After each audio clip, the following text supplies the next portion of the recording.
Hello everybody, welcome back to Sophomore Citizens. I'm Gigi and I'm joined with Lilly and Liesel.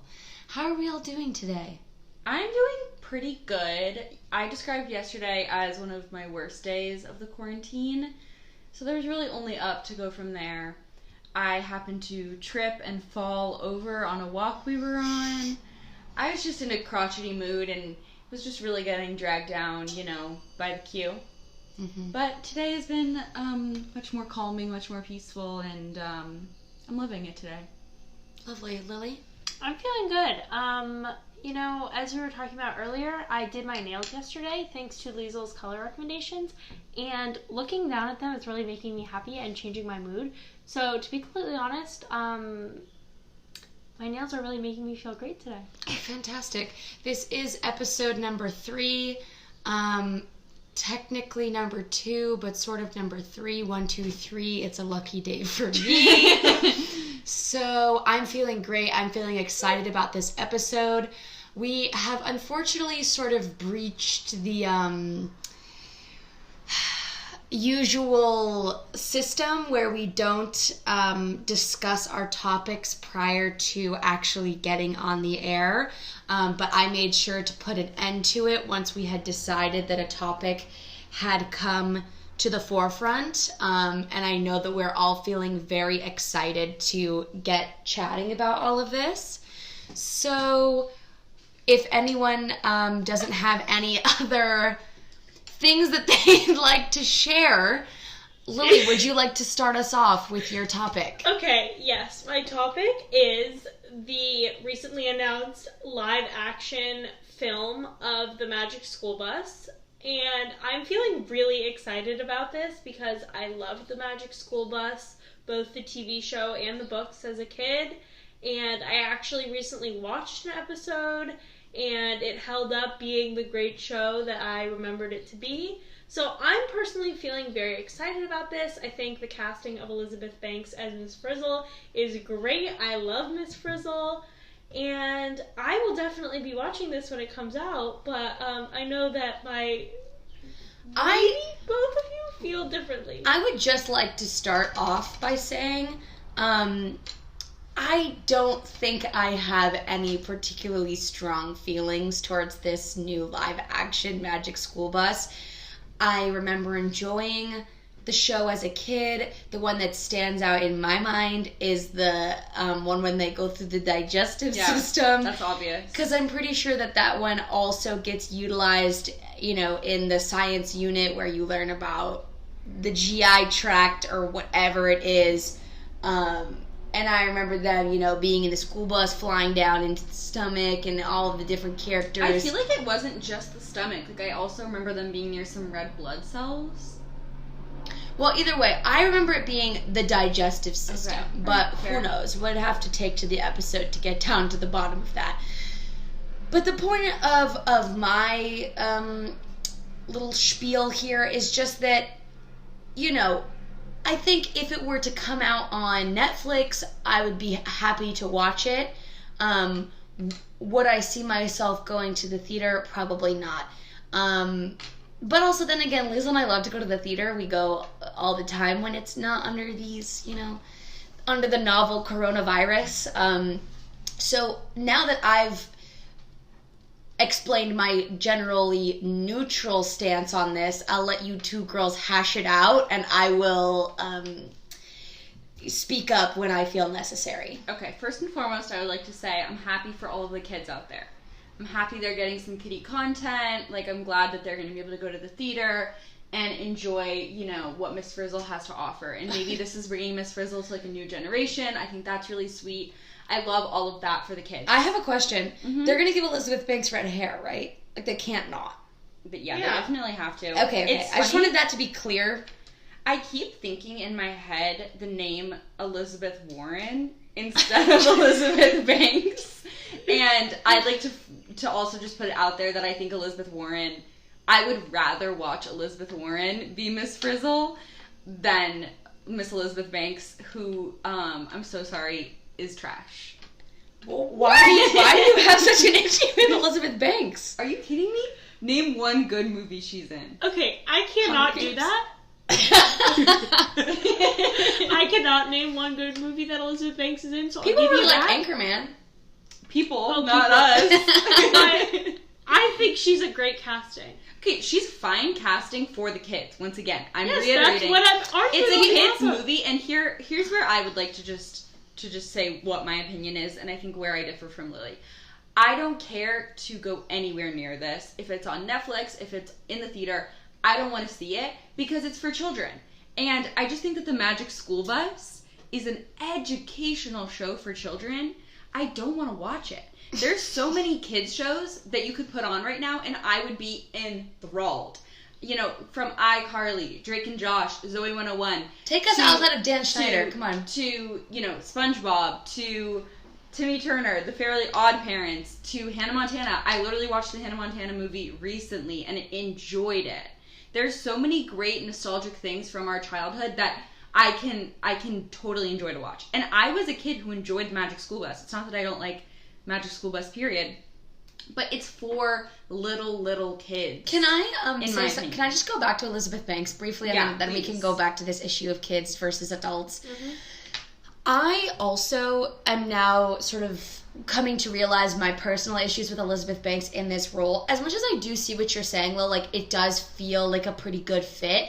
I feel like Elizabeth Banks does kind of have a tendency in these kinds of roles to overact or be like a caricature, exaggerated version of someone. I do not think you can overact Miss Frizzle. No, but that's the thing is, like... That's when it gets annoying. Like, I don't want to watch someone overact. I want Miss Frizzle to be, like, authentic and genuine and, like... Which is why Elizabeth Warren would have been great. And like, the kind of, like, you know... Frizzle Frazzle aunt who's like cool and takes you around, you know?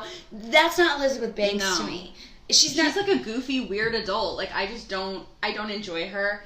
I think she's fake. I just feel like I can never envision her being anything other than the Pitch Perfect judge, and I hate that. I hate that character. I don't like that movie. But I'm still here for the casting. Okay. Right. I mean, listen, I'm not going to say that I have a better idea of who could play Miss Frizzle. I think she is a pretty good casting. But Liesel, back to your argument about kids, you know, programming being for kids. Right. And I just think that also the live action element of this movie is going to be weird.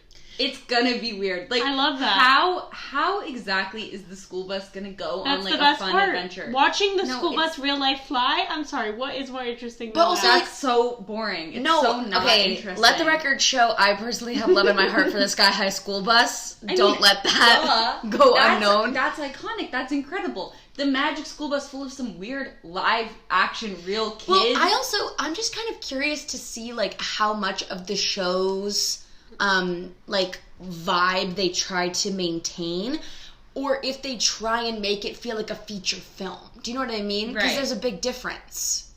Yeah. Right. And like, okay, I'm so sorry to interrupt. Like, for example, the Cat in the Hat live action, weird. Right. Like, is it gonna be that? Yes, it's gonna be like Uncanny Valley, like, times 10. You know what I mean? Because it's edging this line of real and not real that makes people uncomfortable. You know, like, the Uncanny Valley is essentially when there's a robot or a figure that looks just on the cusp of looking human. It creates a very, very uncomfortable experience for us people to look at and observe. And I think that is what is going to kind of happen in this, that there is such a fantastical element to the animated television show. You know, like, the animators, they work their magic. They draw all of these fantastical things. They make the school bus grow and shrink, and just incredible adventures. 10 out of 10. As an animated children's show from the early 2000s. But as a 2020, you know, freaking CGI, like, Miss Frizzle as Elizabeth Banks is just turning something pure and genuine and cute and sweet into something just Uncanny Valley, disgusting, horrible. Okay, here's why I disagree. Number one. I have one question before you begin, Lily. Please. Like, do you think that they're gonna come up with a totally new, like adventure for these kids to I would uncover? guess no, because if it's a movie, well... And, like, do you think that, I can envision some of the little kids, do you think that they're going to, like... Match the kids, or they're going to, like... No, I think they're going to choose new kids, and they're going to have iPhones. Like, I think these kids are going to be terrible. Okay, I'm ready for you to say what you need to say. Number one, I just think it's very difficult to argue with the nostalgia that this is going to bring. So as someone who loves Magic School Bus, it being brought back in any way, I'm so excited for it. And a modernization of that is cool for me. That is where the nostalgia dies. The nostalgia dies in modern. Okay, my nostalgia is alive. It's alive, awake, alert, enthusiastic right now because this is being brought back. If it was just like on the TV, my nostalgia would not be rising. I could not disagree more. If the original content is on the TV, you feel pure nostalgia in your heart. But you don't even want to see Miss Frizzle in animation form on your TV. Personally, as a 23-year-old adult woman, no. But I can understand the value of the nostalgia there. But when would I be going to watch it, is what I'm saying. It's on. But if them revamping it is reminding me of the show I once loved. And distorting it into I'm not feeling the distortion. The distortion is so there. Let Lily get to point number 2. Number 2. I love how, well, this is not exactly why I love it, but I'm excited that this is connecting us with the younger generation because all the kids are going to watch this and be like, oh my gosh, Magic School Bus is so cool. And then when I was younger and I used to watch that. They hate Elizabeth Banks. We're going to have this little bond over the Magic School Bus. But that's the great thing about, like, kids' TV is, like, there is such a catalog of it. And it's ready to be shared with little kids. Like, you can stick that on Netflix, all day long. Yeah, but I don't think that the kids of today are feeling connected to the Magic School Bus because it didn't come out in their time. I would disagree. But Lily, I don't think that you are realizing, like, Dragon Tales was not coming out when you were coming out. Right. Like, you think the second it showed up on your TV, it was made for Lily Zolar's eyes in that moment, but I'm telling you, it was years before. And, like, something like The Wizard of Oz, right? That was made in 1803. And I will also let the record show that Lily believed that there was a point in time where the world was black and white, and it just so happened to capture the moment where the world got color. I did think that. And kids to this day lose their minds over the original Wizard of Oz. That film, Judy Garland, they love it. And there have been remake after remake after remake, and no one likes I'm about to get mad. I'm about to get so mad. The Annie remake meant so much to me as a kid, and I didn't want anything to do with curly-haired Annie. Right. I didn't want anything to do with... What about Cameron Diaz Annie, though? Okay, I don't want Cameron Diaz anywhere near anything except for Fiona and Shrek. I also strongly feel Freaky Friday and also Parent Trap, two very near and dear Lindsay Lohan remakes. I don't want to see anything but Lindsay on my screen. No, I agree with that completely. I think that for me, the problem is, like, from the day that the iPhone was invented on, is when you could stop remaking stuff and make it good. No. That's what I truly believe, because now people just an arbitrary... That's an arbitrary date. Okay. It's from the iPhone on. It's an approximation. But because of technology, the nostalgia factor that we could have about movies or TV shows like The Magic School Bus, in this TikTok-ass, computer-ass, video game-ass generation of little tater tots, the purity of the Magic School Bus cannot be maintained, especially, I know for a fact, with Elizabeth Banks at the helm, she will be doing TikTok dances. No, she won't. She will be doing TikTok dances. Like, I swear they're going to go into Charlie D'Amelio's nose and into her body, and that is going to be the adventure of the school bus. Okay, Lily, I would like for you to have the floor to finish us up. Yeah, finish us off, because I'm done. After this, I'm never speaking on this topic again, because I've said everything that needs to be said.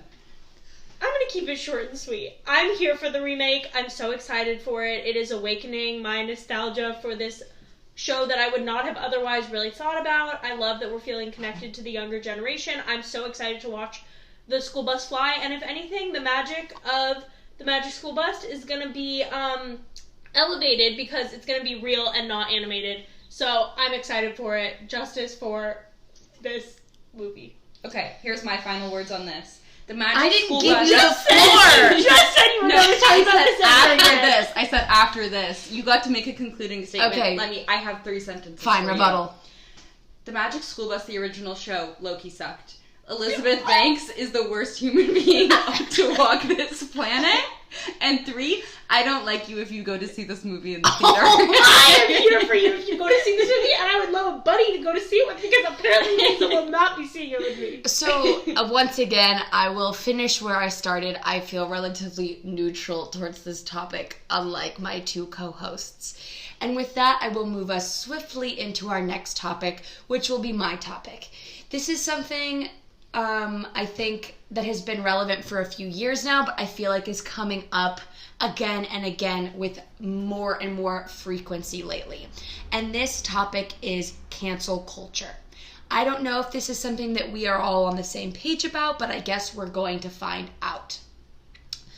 I personally feel pretty strongly against cancel culture. I understand that when it comes to truly heinous behaviors, there is a time and a place for, saying sayonara to people who have otherwise used their power and wealth to continue whatever they are known for despite those heinous behaviors. That is not what I'm talking about. But it's like over seemingly silly things, people are chomping at the bit to be canceling people left and right. And I almost would argue that it has lost its je sais pas, it's lost its power and its ability to actually like get people down, because I feel like people just bounce right back. There's a certain resilience that comes with it, and it's not cancel culture. Do you know what I'm saying? Like, I have problems with it on so many levels, but right. Like this is. But do you have a problem with the fact that being canceled is kind of no longer a permanent thing, or you like that about it? So as much as I am not in support of cancel culture, like I think that we should be giving people the opportunity to apologize and move along and show us that they've learned from their mistakes without being like completely disowned from our pop culture or whatever. I don't think that it's good that there's this like, oh, something bad happens, canceled, and then they just pop right back up. Do you know what I'm saying? Right. So it's like there's multiple sides to this that I don't care for. Right. And I think that, like, in response to that, I would love to bring up something that Rachel Lindsay actually said on her great podcast, Higher Learning, with her co-host Van Lathan. They were talking about a specific situation with Doja Cat that we don't need to necessarily get into. And you can do your own research on that if that's a topic you're interested in. But essentially, she had kind of been canceled for some of her behaviors in the past, and they were kind of discussing, how do we go forward from here with Doja Cat specifically. And Rachel was basically saying, she apologized, and now we're watching. And I think that that is the most important distinction in any type of cancellation or situation where people mess up, do the wrong thing, or did the wrong thing in the past. The recipe that needs to happen, in my opinion, is a sincere apology, like public, sincere apology, ideally, in my opinion, video. I think when people just type out an apology, even, if they use their notes app and type out so many words and so many characters, I feel like a video, there's just so much more culpability and responsibility that goes behind filming a video of you apologizing or going on TV or whatever it is. I think that a sincere apology, and then plus moving forward and proving to the public that you have continued and grown from what you did. And that's showing a really good model to society that you can mess up, you can do the wrong thing, you can apologize, and then you have to put your money where your mouth is and sincerely like move on and repent and show that your actions aren't going to be that way anymore. That's my take. Totally. I'm not here for cancel culture. I don't like it. I think that's for a few reasons. First of all, I feel like me as a human being, my moral compass, we could say, I very much believe in second chances. I think you're allowed to screw up, and just like Liesel said, I definitely think you're allowed to screw up and change, and I think that's, you know, I think for so many of the things that people are being canceled for, they're things that some other people in society maybe are doing as well, and the whole goal is for us to eliminate some of those negativities and move forward, and if we're not able to change and correct our mistakes, how are we going to move forward? So I don't think anyone deserves to be canceled. I think that with an apology and learning and growing, you can better yourself and then become uncancelable. But I'm not here for it. I don't think it serves a healthy purpose, and I just don't support it. What I will say is, obviously, there are certain things that people, like, don't count as being canceled that I would kind of count as being canceled. Like, for example, Harvey Weinstein. Canceled, in my opinion. That's what I was kind of thinking of when I mentioned, like, heinous behaviors that have previously been overlooked due to someone's success or power or wealth or whatever. Right. And I feel like, you know, with something like sexual assault, that is something that there's such a spectrum of behaviors associated with it. From, you know, rape to just commentary and making, you know, bad comments and verbally abusing women in a certain way, or using your power over women in a bad way in the workplace or wherever. And, you know, where do we draw the line as a society as far as that person is permanently canceled, like Harvey Weinstein, or that person can apologize and move forward, you know? And I think that, like, there are situations where people do very much deserve to be canceled. And I think the problem is that we're never going to be 100% consistent about that as a society, you know? And especially, I think, with Black Lives Matter and with racism, you know, there for so many generations have not been clear consequences for people being racist. And I think that a lot of people have gotten away with saying the N-word or saying derogatory terms or saying racist things and haven't truly learned and grown from that. And that has continued to create this huge problem in our society of systematic racism. And it has contributed to it on such an enormous level. And all of the microaggressions and all of the things that have led to the society that we live in right now. I think that, you know, cancellation of people who have been racist is not the way forward, because that doesn't teach them anything necessarily. It doesn't force them to learn about themselves or about society. You know, it just shuts them up, which is fine. It's nice to not have to hear racist stuff, but, like, let's get in there and educate and teach and learn and grow, you know, together.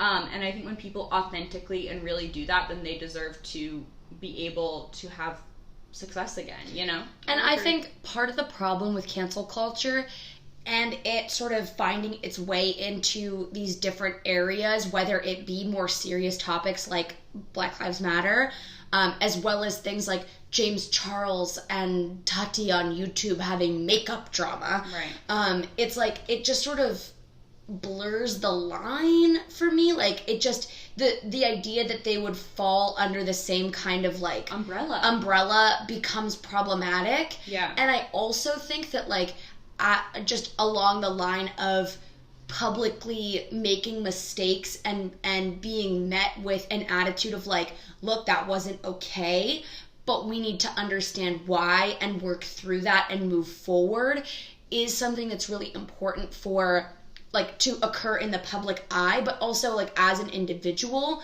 I think people feel really scared to get involved or speak up because they think they're going to do something wrong, and then they're going to be met with all of this like, you know, negativity, or to be like just verbally eviscerated by other people online.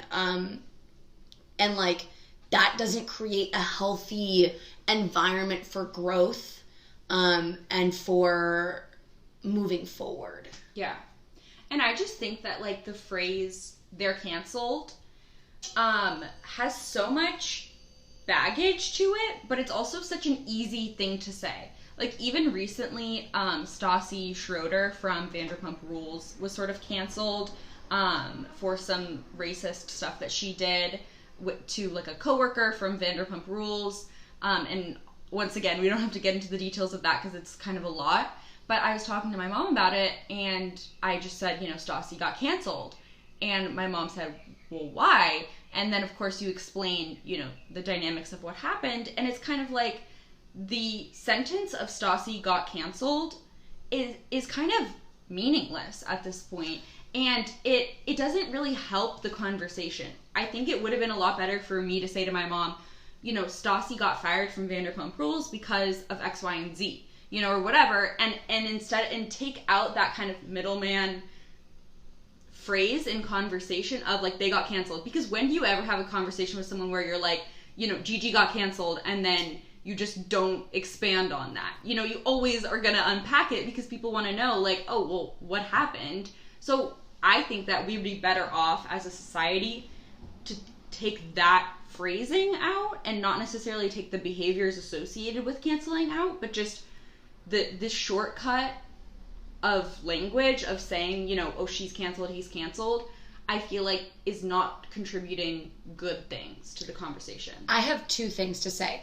The first thing is that as a communications scholar, I do feel personally quite strongly about the use of the word cancel and sort of what it's taken on, and that it feels almost like an oversimplification of a situation. As you're saying, like, people will just kind of use that very generally to say so-and-so has been canceled, and then it almost always requires further explanation to actually understand what's happened, because this phrasing has now been used in so many different contexts that it's lost its specific meaning.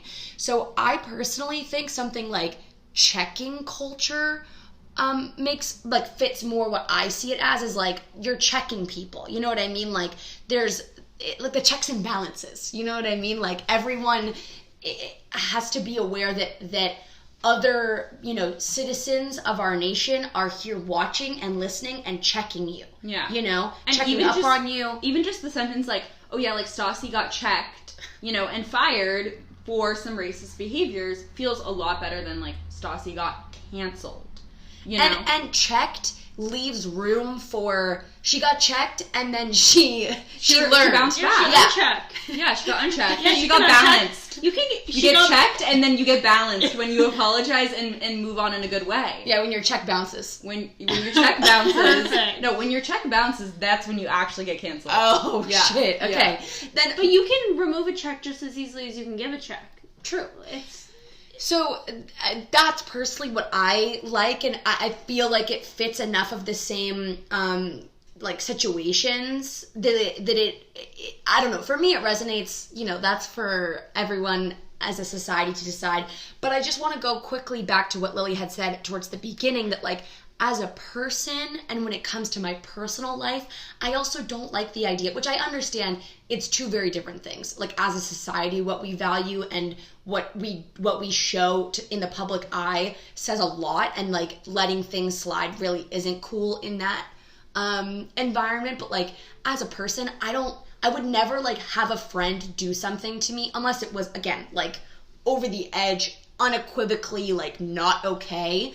Like, that aside, if someone did something and then they apologized for it, and then they were able to show that they were making genuine efforts to like grow from that experience, I would have absolutely no reason to cancel them or like drop them from my life. And I've never really like liked it when I've seen people in my life do that. Right. You know? Right.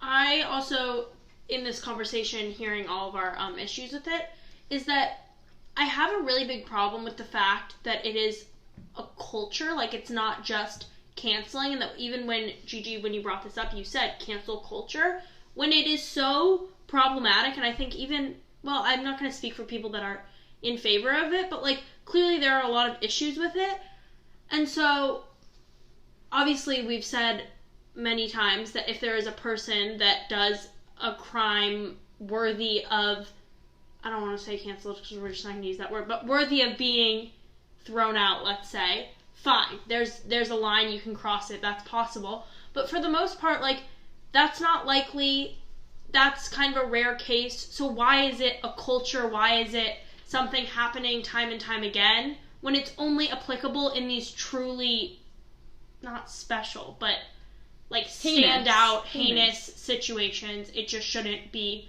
a culture, and yes, there's a time and a place to maybe use it, maybe, but it just shouldn't be thrown around or mainstream enough to have a title such as cancel culture, and I love check culture instead. Yeah, and I just think, like, that echoes so much what Gigi was saying about how can we lump in people who are committing heinous crimes to James Charles and Tati, you know, on YouTube, or to reality stars, or to, you know, influencers. It just doesn't feel like putting Harvey Weinstein and Jeffrey Epstein and people who did egregious, horrible things, to lump them in the same category as people who, you know, had some bad tweets or whatever the case may be. And I think that it's also important for us to just point out, as we probably will whenever we have more serious discussions on this podcast, that we're three, you know, privileged white women, and we acknowledge our place in society and the privilege that we've benefited from for so many years, and we don't claim to know what it's like to have been abused or to have had racism, you know, put towards us. And we never want to invalidate the experiences of people who have gone through those things.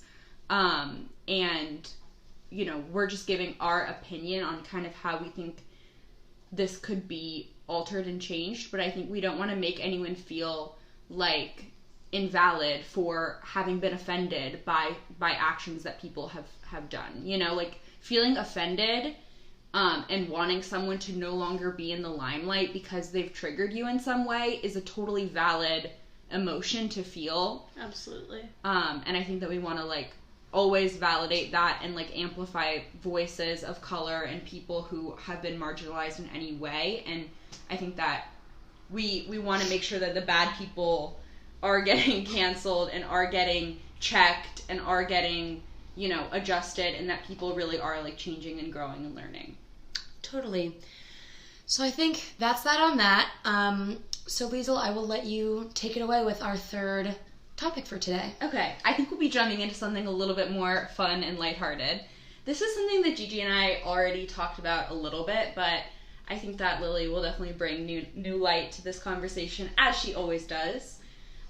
So some of you guys might have heard that at Disneyland, Splash Mountain is being changed from the critter whatever theme it is right now to a Princess Tiana themed ride. I didn't know this! Yeah. That is my most favoriteest princess in the whole world. I can't believe I didn't know this. I'm so excited. I've seen The Princess and the Frog so many times, and I'm so happy. Oh my gosh. Okay, so I'm very excited about this as well. I think this is a great move for Disney. I think it's very sweet, and I think that given everything that's going on, like, I guess whatever Splash Mountain is based off of has some racist connotations and just isn't the best. I honestly, like, could not tell you what Splash Mountain used to be based off of. I really don't know. No, it was just always like weird. It was just like critters. Like, I don't know.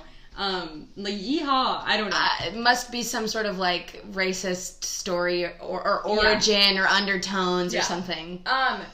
And I'm so happy that, like, a princess of color is getting her time to shine at Disneyland. But, personally, I don't love The Princess and the Frog movie. I don't love Princess Tiana. Frizzle. We already had this conversation, and Lily, I stand in support of Princess Tiana and that movie. I personally think, like, to be fair, I haven't seen it in a while, so, like, you know, who knows, maybe if I were to watch it right now this minute, I would be like, okay, maybe not my favorite princess movie, but, like, I thought it was a fun, new, you know, kind of environment to explore, and, like, one of Liesel's complaints was that she spends most of the movie being a frog and having frog love. Which is my biggest problem with the movie. Like, No, but let me continue. But, like, part of my issue with that is that it's par for the course. Like, Disney programming is all about the critters. You know what I mean? It is all about the critters. It is all about the critters. I completely agree. But, okay, let's just take Beauty and the Beast, for example. Belle gets to be so cute with her books in France. You know, she gets to wear cute dresses. And yeah, she's, like, stuck with a beast. And, like, there's all of that drama going on. But she doesn't get turned into a beast. You know, she gets to stay. Can we work with another one? That's just a bad example. Okay, well, like... Like, work with a more modern one. Moana. Moana, yeah. She is, like, this awesome, amazing... I don't really like Moana, though. Little princess, you know, who, like, saves her own... you know, situation and all of that stuff, and it's such a cute movie. And I just feel that, like, Princess Tiana, in the beginning of the movie, like, I love her. You know, she's, like, working in her little cafe, she's so cute, and she's a woman, you know, she's not a frog, and I love her, and it's in New Orleans, like, so cute, such a cute city, such a cute setting, and then they ruin it by, like, sending her to the bayou as a frog. And Liesel so also not doesn't like the voodoo man. And I don't like the voodoo man as a villain. He creeps me out, and just not in the right way. Like, I just don't... Something about the movie just is disappointing in its lack of glamour for Princess Tiana, in my opinion. Like, I want Princess Tiana, the first black princess, to, like, be just such a glamazon and just, like, be strutting the runway and, like, saving the day left and right. Like, when Moana is on the waves and her hair is flowing, it's so glamorous. Princess Tiana, like, is, like, in an apron for, like, a while, and then she's a frog. That's it. And then she's not a frog anymore. For, like, 3 minutes. You get to enjoy. You appreciate her as a human so much more because you've had her as a frog. One of the reasons I love The Princess and the Frog is that I think it has the best music of any Disney princess movie, because I love the soundtrack, and there's no other Disney princess movie I can say that about. So that's one reason that movie is so good. But also, I think she is glamorous and amazing, and I love her working in the cafe and then being a princess. A frog. But you get the transition. But I don't want the transition. Like, I don't need that. And maybe it's because I really don't like frogs. Also, like, it's just not even a good animal. Like, she just didn't even... And also, I don't like the story of the original Princess and the Frog story of the girl who, you know, has to kiss a frog and then he turns into her prince. I've always hated that story. Okay. You know? Like, and I just hated that that's what they gave to, like, the first black princess who, like, should have been, just in my opinion, just gotten a better story. I love her story. Princess Tiana, I love you. You love when they're frogs. Yeah. How do you like that? It's so... It's a fun adventure, it's Liesel. Cute. No, it's not. I don't want to be in the bayou. I don't want to be a frog. I like the scenery. I like the voices. As I've said, I love the music. Maybe I need to rewatch. Maybe I'm missing also, something here. She is a princess for a decent amount of the movie. I mean, a human. Sorry, not a princess. Like, she is human in the beginning and she is human in the end. And yes, she goes through her frog phase, but that only makes you appreciate the her beginning human. and the end are like 10 minutes each. No. And the middle of the frogdom is so long. I'm here for the frogdom. I'm not. I'm just not. Well, with all that being said, I do quite like Princess Tiana as Splash Mountain, because I think that it's really fun that they get to go through the bayou, essentially. But I also just think it was Disney that. being a little bit lazy, because, like, the Splash Mountain ride will lend itself to becoming a bayou very easily. Mm-hmm. But, like, I don't know, I just really would have loved, like, a Hawaiian escape of Moana. She's not even Hawaiian. Liesel! Canceled! Checked! She's, from some, you know, made-up country, I think. But, like, Polynesia. Yeah, Polynesian-based. But, I don't know, something about that's so much more glamorous than, like, riding through the bayou. Like, I don't need You want to glamour. ride through the bayou? I don't go to Disney. I'm not wearing. I'm You not don't getting go to dressed up to Disneyland for Disneyland. glamour. I'm sorry. What do you wear when you go to Disneyland? Personally, I wear leggings, tennis shoes, and a hoodie, and I go there to have Lily, fun. glamour is a state of mind. Glamour is a state of mind, first of all. Second of all, tell me that as a kid you didn't want a Bibbidi Bobbidi Boutique, get a freaking hair makeover, No. become a Never princess. in my life did I ever want to do that. That's the only reason I wanted to go to Disneyland. Was She's lying. to get glam. She's lying. She's I want to literally go lying. Get a churro, get a Dole Whip, ride my rides, no glamour But needed. it's like you want have to my be fun. in glamour glitz land. No, I want to be having family fun. I don't know about that. Well, I think we've covered that topic. Yeah, I think so. Fully. Yeah. So, But we're very excited. I wanna. Here's my to-do list.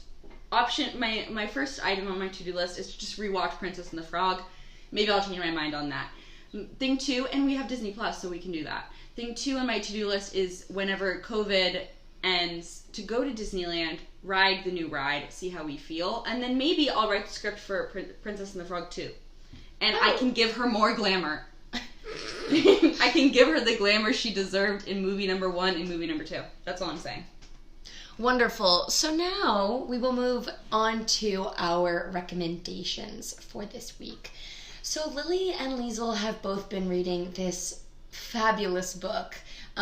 Lily actually started reading this book quite some time ago when she left for her Barcelona travels back in January. Liesel, naturally being the avid reader that she is, tore through it in a matter of days and has beat Lily to the finish line. So I will let either one of you, whoever feels called to do so, to just chat a little bit about this book recommendation that we have. Okay, so it's called The Shadow of the Wind, and the reason that I picked it out was because it takes place in Barcelona, and as Gigi mentioned, I was leaving for Barcelona and wanted something to read on the plane. I'm still reading it because I'm not the avid reader that Liesel is, but it's some sort of mystery action book that follows a young boy through his adventures uncovering the life of one of his favorite authors. And I'm only about halfway through, so I couldn't spoil it for you even if I wanted to, but I did a good enough job explaining it to convince Liesel to read it, and now she's finished it. So right. She has well, I mean, I would have read it regardless. Just you bringing it up was enough for me to read it. Gigi's friend actually read a book called The Miranda Writes Tale. I think the main character is Miranda, and I'm honestly tempted to read even that. So yeah, I would have read it regardless, but Lily did a good job of summarizing the first maybe 30 pages for Gigi and I, one time when we were just hanging out. So when I was reading it in the beginning, it was all kind of just recapping stuff that Lily had already told us. It was a fun, engaging story. If you've been to Barcelona, or spent any extensive time there, I think that would make you enjoy it even more, because Barcelona is definitely like a character in the story. If you like books, a lot of the plot has to do with books. So it's a fun story. I would give it like an 8.5 out of 10 overall. It's a little spooky. I personally couldn't read it past 10 p.m., but I really liked it. I did feel it was important that someone mentioned the creepy crawlies. It doesn't spook me. I mean, Lily hasn't really even like gotten to the part that spooked me the most, I feel. No. But she'll get there. So, yeah. And so with that, we will move along to our viewing recommendation. Ryan Murphy, king of television. That's a stretch. That is a stretch, but he's created a number of hit television programs. Yeah. And his newest, The Politician, just premiered its season 2 on Netflix this week. Lily has already worked her way through the entirety of the second season, whereas I am still working through the first couple episodes. Liesel restarted it with me yesterday or the day before, I believe. And it definitely has that kind of caricature, exaggerated kind of feeling when it comes to the styling and aesthetics. And as someone who loved Glee back in the day, I can still... You were a Gleek? I was totally a Gleek. I can appreciate some of those stylistic choices, but I will say, as someone who really didn't care for another Ryan Murphy production, Scream Queens, there's some aspects of it that I feel are a little too over the top. So, if you're feeling inclined towards a new high school, I guess it's maybe only high school for the first season, I'm not quite sure, but, high school young adult type programming, drama comedy, what have you, politically inclined. And I think it's important to say a couple of the names. We've got Gwyneth Paltrow, goes without saying who that is. Lucy Boynton, who was in Bohemian Rhapsody. Ben Platt, who was in Elizabeth Warren's film Pitch Perfect. Who else? And Dear Evan Hansen. He was also famous for Dear Evan Hansen. Maybe that's everyone who's relevant in the show. And who's the girl who... Zoe Deutsch and Jessica Lange. Lange. And she's really good in the show. She's really funny. Also, Lily, something we hadn't discussed about the show is I really like the theme song. I love the title sequence. And the title sequence is really good, right? Yeah. It's one of those ones I was saying this morning when we were watching, with the title sequence, that you can watch it like multiple times and uncover new like little hints about stuff that's going on in the show. It's one of the very few shows that I don't skip intro on Netflix because it's so cool to watch him come to life. And I was saying to Gigi, like, I wonder who exactly revolutionized the opening theme, because I feel like in recent years it's become such a moment for a show. Like Big Little Lies, I watch the theme every single time, and like that's honestly the highlight of watching an episode sometimes. And Succession too. And Succession, love the theme song. Like it gets you so amped for the show, and it's such an artistic representation of like what you're about to watch. I love good show theme titles. I just think that's so interesting. Yeah, and I also love The Politician, so I recommend a lot that everyone watch that. I would give it an 8 out of 10. Season 1. I haven't watched season 2 yet. I think it's great. So yeah.